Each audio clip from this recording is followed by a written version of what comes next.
Okay, so what are we going to talk about, Lily? Eating on Thanksgiving. Good job.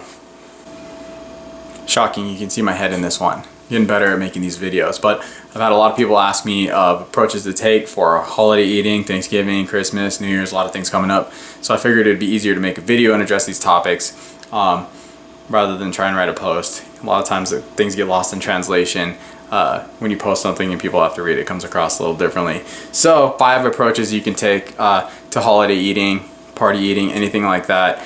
They're not all inclusive. They're not mutually exclusive. You can only use approaches depending on you personally, how you respond to things, and we'll delve into that as I get started here.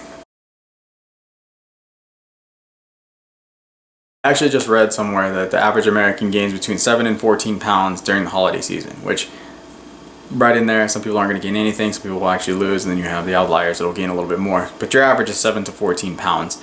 That being said, when people deal with psychological stress or things related to eating, like, oh man, I don't want to go to this social event, or I don't want to do these things because there's going to be food there, I'm going to get off plan, or I'm going to overeat, or if I eat, I'm going to get fat. So we're going to deal with a lot of that comes into play here, because that's not what it's about. It shouldn't be, oh, I'm going to have anxiety because I don't want to eat and I don't want to do these things. You should be there to enjoy your family, enjoy the activities that you're there. Food shouldn't be the central to everything that you're doing. So let's talk about it.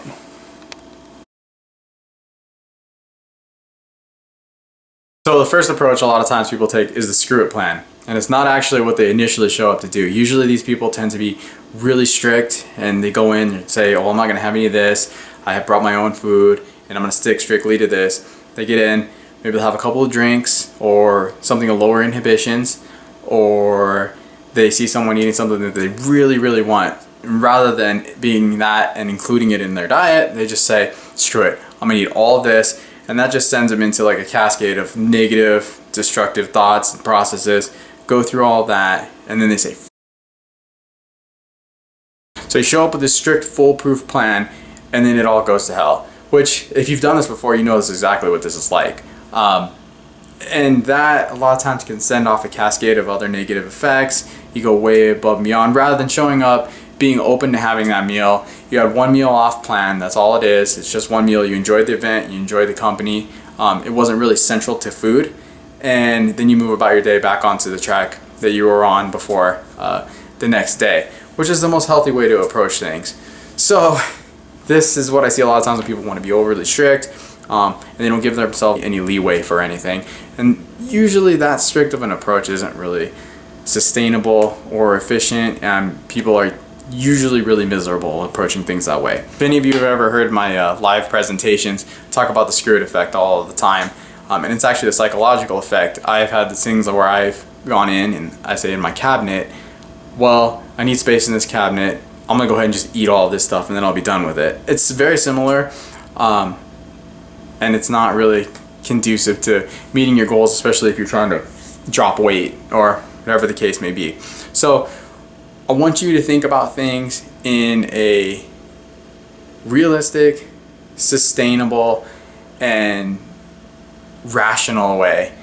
That's the best way you can approach things. So I broke this down in step number 1, and I want you to apply these to the other 4 steps, or just keep that in mind on a physiological level, on what one meal off plan is going to do for you. It's common to be up a few pounds after a really large meal, right? And we always want to have a tendency to think, oh, I gained all of this fat back and now, I'm starting over, or, you know what, I gained all this fat back, let's just keep going. Let's eat way out of control and see how things go from there, which obviously you know how things are going to go. But let's break it down to that one meal of, okay, you're off track and you're up a few pounds. And look at that. Have that large holiday meal, that office party meal, whatever the case is, and you notice that you're up a few pounds. This is mostly going to be from stored carbohydrate and fluid, not body fat. And remember, let's take this into context. 1 gallon of water weighs a little bit more than 8 pounds, right? So if you're retaining a little fluid due to the extra carbohydrate storage, that's going to show up on the scale. But be rational about it and think about why. Consider that a pound of body fat is roughly, in a vacuum, 3,500 calories, right? So for you to gain that couple of pounds and be associated with totally only food and body fat storage, you would not only have to meet your body's caloric needs for the day, and say you're only up 2 pounds, you would not only have to meet your body's caloric needs for the day, but you'd have to eat in excess of 7,000 calories beyond what you're needing. So be rational about what you're thinking about. It's obviously not going to be body fat. It's going to be fluid primarily and stored glycogen. You're going to replenish glycogen, especially if you've been in a state where you're losing body fat. You're going to restore glycogen, and then it's actually going to go liver glycogen, muscular glycogen, and then you'll store body fat. So when you start training or dieting, whatever you're doing again, that will go back down. Once you deplete those stores, then you'll start to burn through body fat again. It's not that, oh no, I gained 4 pounds of body fat, I gained this. It's mostly going to be glycogen associated fluid. So be rational and don't freak out. I have a lot of clients that will freak out. They'll have one meal off plan and then, oh Shane, I gained 5 pounds. Explain that. Weight usually comes down and then comes down even more so a few days later. So don't freak out. It's completely normal.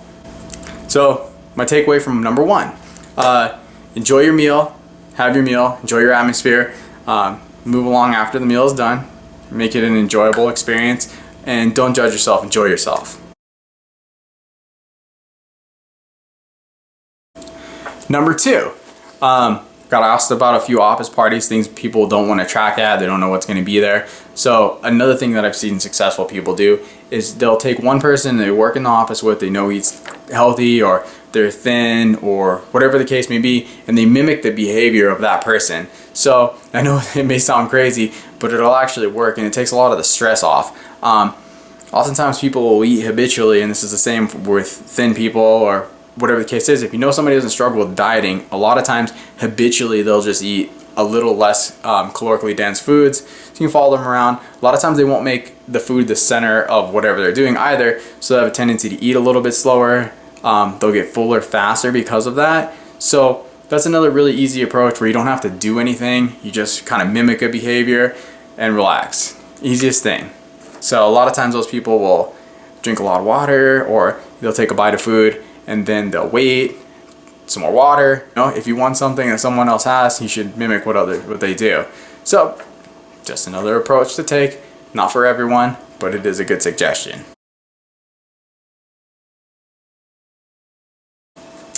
Number 3, don't eat bad food. Which, holiday parties, does this sound practical or sustainable? No, at least not for myself. If I go to a party or Christmas or Thanksgiving, I'm having pie, I'm having cookies, but I know how to factor that into my diet, and a lot of people don't. But this strict of an approach does not work for most people. Unless you need that strict of an approach and you know that you'll respond well to this, then yeah, sure. A lot of times people will do this when they have a poor relationship with food and they're worried about others' perception of their relationship with food or their diet, or whatever the case may be. These are the kind of people you'll see, they don't hardly eat, not a whole lot. They'll nibble on broccoli and drink a little bit of water, then they go home and they binge. And I deal this with some of my clients. They don't tell anybody. It's a disordered eating and something you should really be cognizant of if you do suffer from this. But if you respond well to a really strict approach, this will be helpful for you. It's not for myself, it's not for the majority of my clients, but if you know you respond well to it, certainly go in there, have your broccoli, have your salad, have your lean protein, limit the sweets or don't have them at all. If you want to do that and you're fine with doing that, not for me. That's number 3.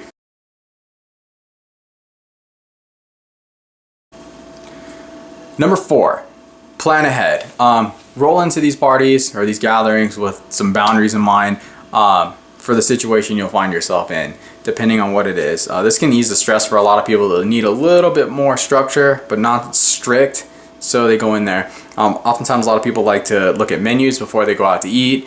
Some people don't. Some people like to order whatever sounds good, and it's all fine. Whatever you respond better to, just know that going in. You have to know that about yourself for whatever approach is going to work better for you.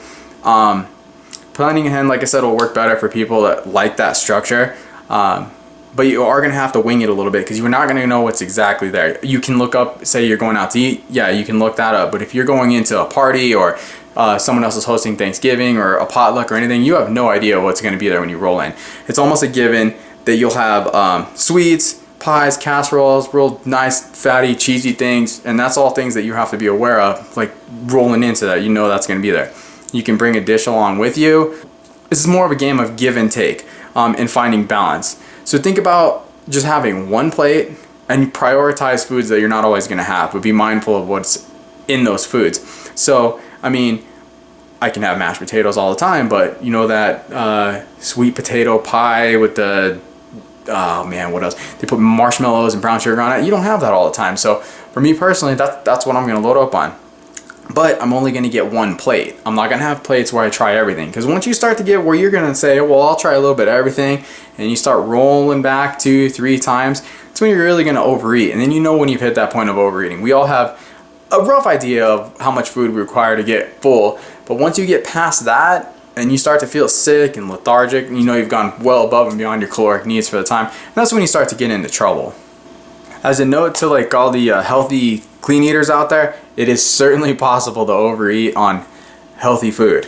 So just be mindful of that. A calorie for the most part is a calorie, and if you're overeating, you're overeating regardless of what it consists of. Above and beyond your energy intake needs, then it is what it is. It's going to be stored. So prioritize food that you don't have access to all the time, or foods that you want to try, or things that you're not always going to have. And I have a prime example of myself. The last time I was prepping myself for a show last year in Thanksgiving, I wanted a piece of pecan pie, and I made that happen.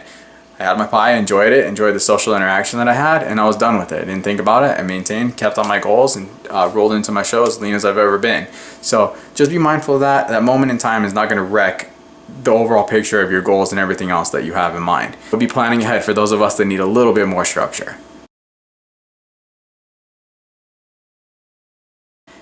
And number 5 is making this kind of thing habit. So you're gonna roll up the 4 that I've covered already and see what works best for you, and then apply that to any of these social situations. Because I'm making this video around the holiday season. We have Christmas, and we have New Year's, and we have Thanksgiving, but it's not in a vacuum where it's gonna be all over. I mean, then we'll have Easter, and we have 4th of July, and you have Valentine's Day, and you have barbecues, and you have birthdays. There's always some type of celebration going on that involves food. It's the culture that we live in.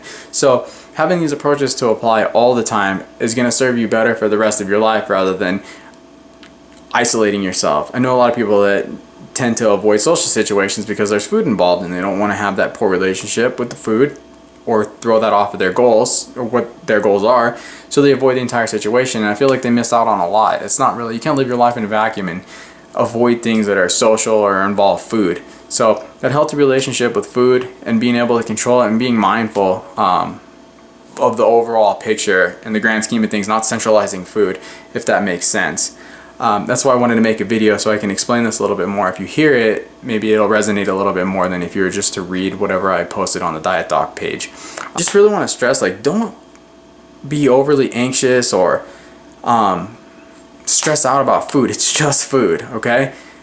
Enjoy yourself. That is the biggest thing that I can stress. Enjoy yourself, but be mindful. I mean, we all know things that we're vulnerable to. I can't keep ice cream in my house when I'm dieting for shows because I'll eat it all. I know that. I know that once I start eating ice cream, it's one of those things where I just kind of keep going back, and eventually at one point I'm just eating it with a spoon right out of the container. So I mean, we all have little niches like that, and I know that about myself. I've been doing this long enough where I have a lot of little things that I know about myself, and these are things that you need to be mindful of, so that you can be aware and cognizant of what's going on, and alter whatever the plan is for you, so that you can maintain a path toward your goals without having to be irrational with your behavior, such as avoiding social situations, or whatever the case may be, or avoiding foods entirely. I know some people that will, before they roll into a party or somewhere where there's food involved, they drink a protein shake in the parking lot. I mean, how sustainable is that? Do you want to do that for the rest of your life? Oh, don't worry about me. I had a protein shake in the car, but I'm fine. And a lot of times you have to consider the flip side of that. If somebody's hosting you and you're eating constantly before they show up, and they don't know the struggles that you have, they're going to think you don't like their food. I mean, that can create a lot of other stressors that are unrelated to the food itself, and then you tend to isolate yourself in other ways. So just enjoy the gatherings. Enjoy yourself. Realize what your struggles are. If anybody has any questions or anything, I'd be more than happy if you comment on the video to answer them, or you can private message me if you wanted to do that. I wanted to share this type of content with people so they can see what I'm really all about. More so of an inclusive rather than exclusive diet. And I deal with the psychology of nutrition and dieting, the physiological aspects of it. There's so much more that goes into it than, hey, let's lose weight, restrict calories, and that's how things work. Not really, not really. That's why my clients tend to have a really good long-term success rate and live in a culture of misinformation, especially when it comes to weight loss and nutrition. Everybody's an expert, everybody's a coach, but realistically, there's not that many people out there that are really knowledgeable. And I'm not trying to be arrogant. A couple other things that you can do: don't restrict food all day long on Thanksgiving and then overeat for that one meal. It's going to cause a lot of negative physiological responses. You're not going to feel good. Just don't do that. Even if you have a light breakfast and have a couple meals before, regulate blood sugar levels, and then roll in Thanksgiving. Be mindful about what you're eating. Don't overeat. Have whatever you need it is that you need. Move along. Have that meal and be done with it. Another thing would be to invest in some type of physical activity that day. I know oftentimes, like Thanksgiving, there's no gyms or anything open, but I know they'll have like different runs and things like that, fun runs or 5Ks on Thanksgiving or the day after. Go out and do that, or lift some weights or anything, and then it'll feel like you almost made an investment in your health, and you've earned that meal, or you've earned it, and you don't feel like you just sat around all day and then binged and then feel terrible about yourself. But like I said, guys, if you have any questions or anything specific you want me to answer, comment on this or send me a message or anything. I'll be more than happy to help anybody that I can if this is something you struggle with. And I'm getting ready to launch a group here in the next couple weeks. I'll make a video introducing that. I'm going to try, because I've had so many people reach out to me for help, and I feel like a group approach before the New Year's resolutioners roll out would be a good way to get started about a month early, so people can get ahead of it if they're really serious. Something I'll talk about in another video. We'll see how this one goes. But have a good night, guys.